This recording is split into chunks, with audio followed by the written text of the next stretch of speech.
Hi everyone, welcome to evidyarthi.in. My name is Varsha और इस video से start करते हैं finding out about the past. हमने देखा था कि राशिदा जब न्यूज़पेपर पढ़ रही थी और उसके अंदर उसको जब 1 सेंचुरी पहले की बात देखने को मिली, 1 सेंचुरी पहले की कुछ घटना लिखी हुई थी एज अ हेडलाइन, तो वो क्या हो गई थी, वो बहुत ज्यादा कंफ्यूज हो गई थी, वो बहुत ज्यादा परेशान हो गई थी। कोई इतने समय की पहले की बात कैसे याद रख सकता है?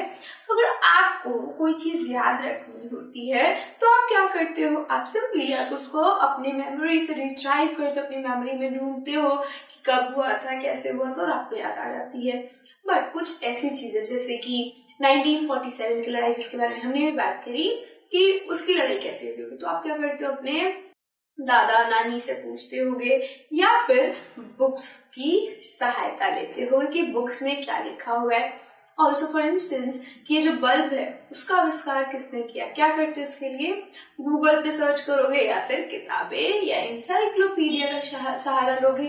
बट पहले ऐसी चीजें नहीं हुआ करती थी, ऐसी चीजें आपको गूगल्स पे अवेलेबल नहीं होती थी। क्यों नहीं होती थी? ना तो इलेक्ट्रिसिटी था और ना ही ऐसा कोई इक्विपमेंट था। तो उस टाइम की बातें हमें कैसे पता चली? सो दो तरीके हैं जो कि हमारे इस बुक में दे रखे हैं। सबसे पहला है थ्रू मनुस्क्रिप्ट्स, जो कि किताबें ही होती है, लेकिन क्योंकि इन्हें हाथों के द्वारा लिखा गया होता है तो इन्हें हम मनुस्क्रिप्ट के नाम से जानते हैं। और दूसरा तरीका है हमारा इंस्क्रिप्शंस। इंस्क्रिप्शंस क्या होते हैं? इन पे खुदाई करके लिखी गई होती है, हार्ड सरफेस पे लिखा गया होता है, तो इनका नाम हमने दिया इंस्क्रिप्शन। सो सबसे पहले हम बात करते हैं मनुस्क्रिप्ट की कि मनुस्क्रिप्ट होते क्या है। हमने अभी समझा कि हाथों के द्वारा लिखी गई जो किताबें हैं उनको हमने मनुस्क्रिप्ट कहा। अब वो किताबें कैसी होती थी, कौन रखता था इन किताबों को, वो समझते हैं। तो कुछ इस तरीके का आपका मनुस्क्रिप्ट दिखता है। ऐसा आपको देखने को मिलेगा। आपके मनुस्क्रिप्ट को आपके घरों में नहीं देखने को मिलेगा, लेकिन आप इसे किसी म्यूजियम में जाके या फिर किसी ऐसी जगह पे जहाँ पे पुरानी चीजों को संग्रहित किया जाता है, उन जगहों पे जाके इनको देख सकते हो। वो प्लेसेस या फिर वो लोग जो कि पुरानी चीजों के शौकीन हैं, उनके पास आपको ये जरूर देखने को मिलेगा। So books are great source to know about the past. हम सभी को पता है कि पास्ट यानी कि हमारी हिस्ट्री को जानने का सबसे बेस्ट सोर्स है books. Therefore, we can read about that were written long ago. So हम लोग ये पढ़ सकते हैं कि क्या चीजें बहुत पहले हुई है थ्रू रीडिंग बुक्स। हम ये समझ सकते हैं कि कोई घटना जो आज से बहुत सालों पहले घटी है, उनको हम बुक्स के सहारे समझ सकते हैं। क्यों घटी और कैसे घटी, वो सब हम एक बुक के सहारे जान सकते हैं। These are called manuscript because they were written by hand. This comes from Latin word manu meaning hand. तो देखो क्या है कि कुछ ऐसे हमारे पास बुक्स मिले, कुछ ऐसे एविडेंसेस मिले जो कि लिखे हुए थे, बहुत समय पहले लिखे गए हुए थे, और इनको हमने क्या कहा? इनको हमने कहा मनुस्क्रिप्ट। और क्यों कहा? क्योंकि जो हमारा लैटिन शब्द है उसके अंदर मनु का अर्थ होता है हैंड, यानी हाथों के द्वारा, और वो स्क्रिप्ट, वो राइटिंग जो कि हैंड रिटन हो, उसको हम मनुस्क्रिप्ट कहते हैं। सो इस डेफिनेशन से तो आपकी जो कॉपी है वो भी एक मनुस्क्रिप्ट हो गई है ना। सो नेक्स्ट देखते हैं। These were usually written on palm leaves. आपको यहाँ पे क्या दिख रहा है? यहाँ पे बहुत ही हार्ड स्लैब पे तख्ते के ऊपर लिखा हुआ है, लेकिन जो सबसे स्टार्टिंग वाली मनुस्क्रिप्ट हुआ करती थी वो पाम के लीफ पे या फिर बर्च, एक तरीके का ट्री है जिसके छाल के ऊपर लिखा जाता था, बर्च के छाल के ऊपर, जो कि हिमालयाज में ही पाए जाते हैं। So these were usually written on palm leaves or on specially prepared bark of tree known as the birch which grows in Himalayas. या तो ये किसके ऊपर लिखी जाएंगी? हमारे पाम लीफ के ऊपर या फिर बर्च के ऊपर, जो कि स्पेशली बनाई जाती थी ताकि उसके ऊपर कुछ लिखी जा सके। Many of these written in Sanskrit, other were in Prakritic language used by ordinary people and Tamil. बहुत सारे बुक्स को संस्कृत में लिखा गया, कुछ को प्राकृतिक लैंग्वेज में और कुछ को तमिल में। ये जो संस्कृत थी वो एलीट लोगों की लैंग्वेज थी। राजा, महाराजा, पंडित, वो लोग संस्कृत में बात करते थे, पढ़ते थे। लेकिन जो प्राकृतिक लैंग्वेज है वो ऑर्डिनरी पीपल, सामान्य लोगों की भाषा थी। और तमिल लैंग्वेज का भी यूज किया गया इन मैन्युस्क्रिप्ट्स के अंदर।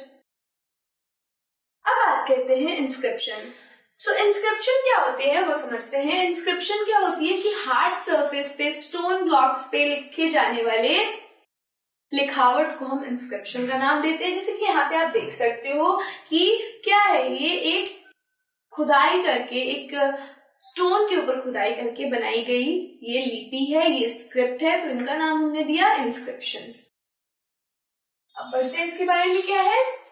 Writing on relatively hard surface such as stone or metal is known as inscription। जब हम किसी हार्ड सरफेस पे लिखते हैं, जैसे कि स्टोन हो गया, मेटल हो गया, तो उसका नाम हम देते हैं इंस्क्रिप्शन।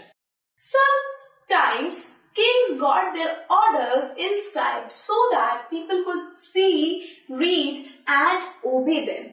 कई बार किंग्स क्या करते थे, ऑर्डर्स को या फिर अपने इंस्ट्रक्शंस को इंस्क्राइब कर देते थे, खुदवा के लिखवा देते थे, ताकि लोग उसको पढ़ सके, आसानी से उसको देख सके और उनका पालन कर सके। अब देखिए, मनुस्क्रिप्ट पे क्यों नहीं करवाते होंगे। मनुस्क्रिप्ट पे क्या होता है कि वो ट्रीज से बनती है। ट्रीज जो होता है उसके छाल से, बर्च की छाल जो कि हिमालय मिलते हैं उससे बनता था, उसके ऊपर लिखा जाता था, या फिर हमारे पाम ट्रीज के लीव्स के ऊपर। अब ये जो पत्ते हैं ये तो उड़ जाएंगे, बारिश आए धुल जाएंगे, लेकिन अगर मैं इंस्क्राइब कर दूं, खुदवा दूं, बारिश आए, तूफान आए, वो इंस्क्रिप्शन नहीं खत्म होते थे। वो बिल्कुल ऐसा नहीं होता जैसे हमारा बुलेटिन बोर्ड है, जिसके ऊपर क्या है, एक ग्लास की स्लाइड रखी हुई है और जिसको बारिश आए, धूप लगे, कोई फर्क नहीं पड़ता, यू गो देयर, आप अपने असेंबली हॉल से निकलते हो, उसको पढ़ते हो कि अरे कल ये वाली टीचर नहीं आएंगी, या फिर कल एनुअल फंक्शन है तो हमें ये ड्रेस पहनना है। तो कुछ इस तरीके के ही ऑर्डर्स इन इंस्क्रिप्शंस के ऊपर लिखे रहते थे, जैसे कि आपके बुलेटिन बोर्ड्स पे लिखे रहते हैं। तो इन बुलेटिन बोर्ड्स की तरह ही यूज किया जाता था इंस्क्रिप्शन को, क्योंकि उनके ऊपर किंग्स अपने ऑर्डर्स और रूल्स लिखवाया करते थे और लोग उनको, आम लोग उनको क्या करते थे, पढ़ते थे। There are other kind of inscriptions as well, where men and women, including kings and queens, recorded what they did. For example, kings often recorded victories, and they often recorded what they do in the play time और leisure time। अब क्या होता था कि ये जो हमारे Kings है, क्वींस है, वो कैसे लोग हुआ करते थे, बड़े धनवान, बुद्धिमान, शक्तिशाली। अब क्योंकि ये लोग बुद्धिमान होते थे, शक्तिशाली होते थे, धनवान होते थे, तो इनके पास अथाह पैसा है और लोग होते थे जो इनके लिए काम करते थे। जो भी इन्होंने काम किया, जैसे कि किसी बैटल में गए और उसको जीत हासिल करी, या फिर कुछ ऐसा काम करवाया जो कि बहुत अच्छा है, जैसे किसी के लिए कुआं खुदवा दिया या किसी गांव में 50,000 रुपए बंटवा दिए, तो ये सारी चीजों को वो क्या करवाते थे, इंस्क्राइब्ड करवा देते थे, लिखवा देते थे, कि उनकी जो आने वाली जनरेशन है वो भी क्या कर सके, उस इंस्क्रिप्शन को पढ़ सके, उस इंस्क्रिप्शन से समझ सके कि इस पीरियड यानी कि ये जो किंग था वो कैसा था, जेनरस था, लोगों पे दया दिखाता था, विक्ट्री लेके आता था, कि कैसा था। क्योंकि क्या होता है, हिस्ट्री हम क्यों पढ़ते हैं, घटनाओं को जानने के लिए, लेकिन साथ ही साथ इन हिस्ट्रीज से हम क्या लेते हैं, मोटिवेशन, प्रेरणा हम लेते हैं इन हिस्ट्रीज की कहानियों से, कि अरे वो जब ये काम कर सकता है तो हम क्यों नहीं कर सकते। तो मोटिवेट करने के लिए भी इंस्क्रिप्शन का यूज होता था।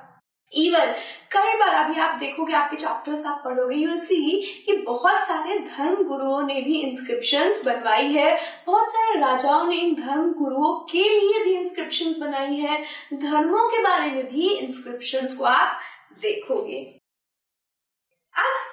Archaeologist is a person who studies the people and what they did in past by the things they left behind. अभी हमने इंस्क्रिप्शंस देखा, मनुस्क्रिप्ट देखी, अब समझते हैं कि इसके अंदर आर्कोलॉजिस्ट कहाँ से आए, ये आर्कोलॉजिस्ट आखिर करते क्या है। तो आर्कोलॉजिस्ट को समझते हैं कि आर्कोलॉजिस्ट पहले क्या है, ठीक है। तो आर्कोलॉजिस्ट वो लोग होते हैं जो कि लोगों के बारे में पढ़ते हैं, वो क्या किए थे उन्होंने पास में वो पढ़ते हैं, और जो चीजें उन्होंने छोड़ी है, जो रिमेनिंग्स बच चुकी हैं, जो कि पास्ट में यूज हुई होगी, उनको समझ के, उनको देख के बताते हैं कि पहले के लोगों की लाइफ कैसी होगी। सो वो लोग जो पहले के लाइफ को स्टडी करते थे, जो पास्ट, जो हिस्ट्री के लोगों का लाइफ था, उनके बारे में, उनके रिमेनिंग्स के थ्रू हमें समझाते हैं, उनको हम आर्कियोलॉजिस्ट के नाम से जानते हैं।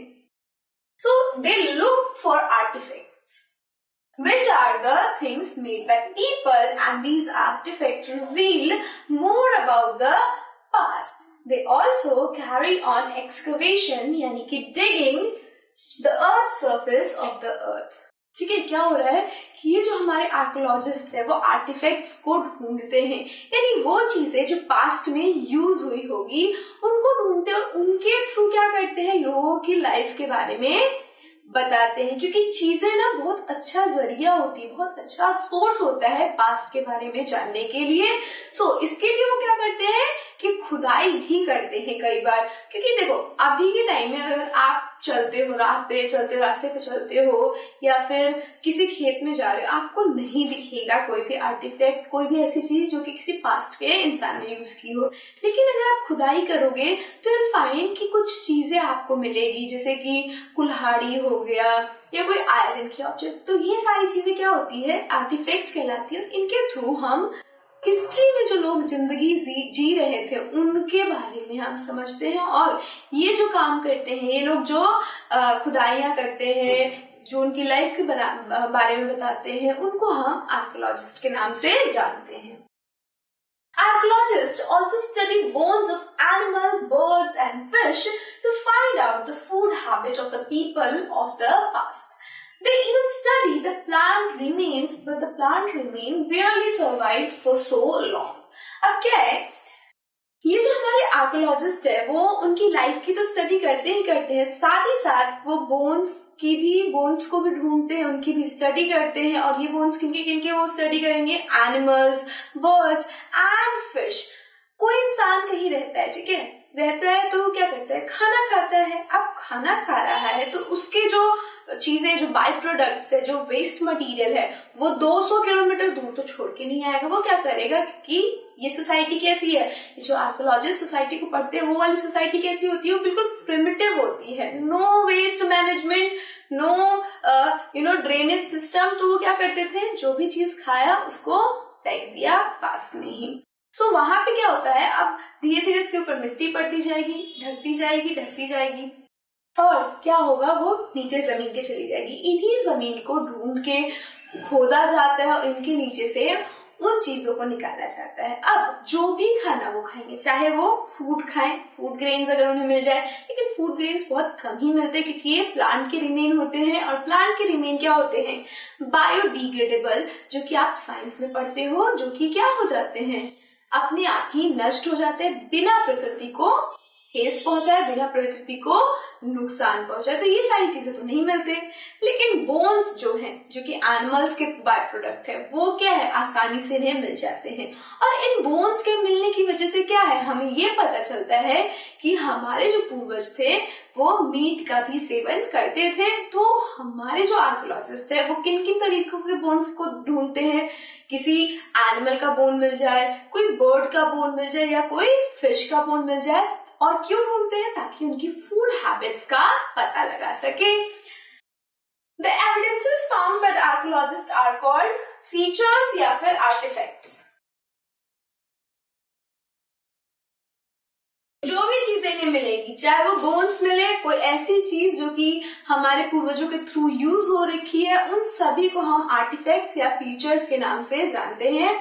और ये जो आर्टिफैक्ट्स होंगे उनके थ्रू हमारे आर्कियोलॉजिस्ट क्या करेंगे, study of life of the past की लाइफ के बारे में जानेंगे।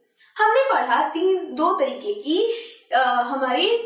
तरीके ताकि हम पास्ट को जान सके। पहला हमने पढ़ा यस, पहला हमने पढ़ा हमारा मनुस्क्रिप्ट, दूसरा इंस्क्रिप्शन। दोनों के ही अपने अपने फायदे और नुकसान है। मनुस्क्रिप्ट के साथ क्या होता है, ये बुक्स है, और ये बुक्स कैसी चीजों पे लिखी जा रही थी, उन चीजों पे जो बायोडिग्रेडेबल थी, जो कि आराम से क्या करे, कोई इंसेक्ट उसको खा सकती थी, या फिर वो क्या हो जाएगी, अगर वो अर्थ के नीचे दब जाएंगी तो वो बायोडिग्रेडेबल है तो वो क्या होंगी, अपने आप डिग्रेड हो जाएंगी, अपने आप मिट्टी में मिल जाएंगी। तो बहुत सारी मनुस्क्रिप्ट्स क्या हुई, खत्म हो गई, लेकिन कुछ बची हुई है जो कि नहीं खत्म हुई, जो कि टेम्पल्स में बड़े अच्छी तरीके से सुरक्षित करके रखा गया। वही हमारे इंस्क्रिप्शंस के साथ क्या होता था, क्योंकि ये स्टोन्स है, ठीक है, तो उनको एक जगह से दूसरी जगह लेके नहीं जाया जा सकता है, सो इसलिए ये अभी भी सरवाइव कर रही है और इनको हम आसानी से पढ़ सकते हैं अगर वो लैंग्वेज हमें आती है तो। क्योंकि हमारे जो आर्कियोलॉजिस्ट है उन्होंने बहुत सारे ऐसे इंस्क्रिप्शन को देखे, बहुत सारे इंस्क्रिप्शन ढूंढे जो कि पढ़ने लायक ही नहीं थे, क्योंकि उसके लैंग्वेज ही नहीं आती। तो इन लैंग्वेजेस को अभी पता करना बाकी है, हम अभी बहुत कुछ हमें जानना बाकी है हमारे हिस्ट्री के बारे में, क्योंकि अभी तक हमने पूरी हिस्ट्री नहीं पढ़ी है। So this is all about कि हम हिस्ट्री को कैसे जानते हैं, और नेक्स्ट वीडियो में हम बात करेंगे हमारे पास्ट के बारे में, ठीक है। So see you there. Until then, keep learning with us and happy learning. Bye bye.